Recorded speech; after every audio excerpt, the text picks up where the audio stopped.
Kakak saya, Tantowi itu kalau mau perpisahan biasanya kita mengisi album kenangan ya. Nama, tempat tanggal lahir, warna favorit, cita-cita. Cita-cita Tantowi itu pengen ngetop. Top dia. Saya dulu karena saya lebih menderita dari Tantowi waktu kecil ya. Lebih banyak dihina. Ya. Saya dulu nggak sadar nulis pengen kaya. Sedemikian pedihnya menjadi orang miskin. Itu langsung pengen kaya, pengen kaya, pengen kaya. Saya sugesti diri saya. Tapi saya mimpi untuk kaya. Tapi tidak berhenti dengan mimpi aja. Itu harus dibarengin dengan usaha. Belajar. Kemudian mencoba untuk menjadi pedagang, menjadi pengusaha. Saya dari SMA aja udah dagang loh. Saya dulu jadi ketua OSIS, saya dagang pin tuh. Ada emblem, apa pin gitu, pin lah ya namanya. Ya, itu saya dagang tuh. Saya beli dari mana? SMA Negeri 1 Palembang, saya jual. Wah, banyak banget saya dapat duitnya. Waktu saya kuliah di STAN, gaji saya kan kecil banget. Saya dagang apa? Saya dagang fotokopian. Ya, saya ketua kelas, jadi tiap kali dosen punya diktat baru, dia kasih saya, ketua kelas, Mi, ini tolong suruh teman-temanmu fotokopi. Kami dulu kan pegawai negeri semua, ya, punya gaji, dan saya ketua kelas.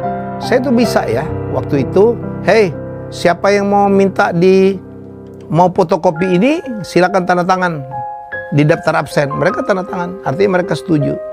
Saya dulu akhirnya ya dipercaya oleh tukang punya fotokopi namanya Sunardi. Buku bisnis strategi Brilian Rasulullah Shallallahu Alaihi Wasallam. Hai, spesial buat kamu yang ingin memenangkan setiap persaingan dalam bisnis. Nih, kamu butuh buku ini, Strategi Brilian Rasulullah Shallallahu Alaihi Wasallam.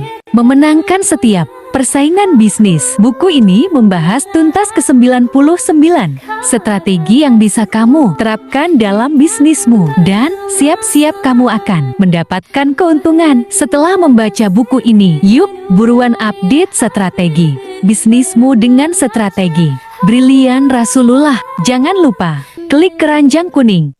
Saya nggak tahu orang ini masih hidup atau tidak. Ini orang menolong saya. Dia bilang, Mas Helmi, nguntungin nggak? Enggak, saya bilang. Enggak. Ya, nguntungin dong. Naik dikit-dikit. Kan saya dulu masih pakai motor loh. Kan wajar itu. Dapat ini, ada naikin markup dikit, wajar. Enggak akhirnya. Ya. Akhirnya apa yang lakukan? Sunardi itu memberi saya komisi. Gede loh. Bayangin satu angkatan saya itu 100 orang. Diktat segede-gede ini, saya dikasih komisi. Terus waktu ada tes masuk STAN kan ada soal-soal. Saya fotokopi tuh. Seluruh Indonesia tuh orang-orang yang mau tes tingkat 4 masuk STAN, pesen fotokopinya di saya. Sejak itu saya bilang, ternyata enak juga ya berdagang ini. Dan saya itu lebih hebat lagi. Sunardi itu karena dagang itu kan butuh kepercayaan ya.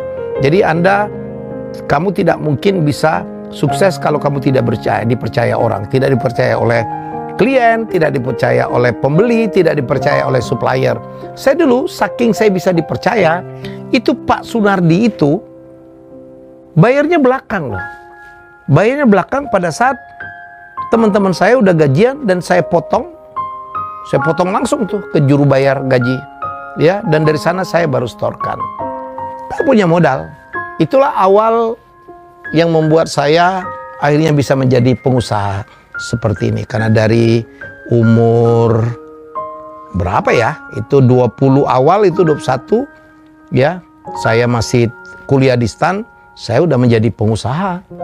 Dan ilmu yang sama juga dilakukan oleh Pak Herul Tanjung yang juga pedagang fotokopi pada saat beliau kuliah di Fakultas Kedokteran Gigi UI. Dia dulu sampai punya mesin fotokopi loh. Mbak Ita Lestari ya, murid saya yang punya lebih dari 29 klinik gigi FDC, itu juga hal yang sama.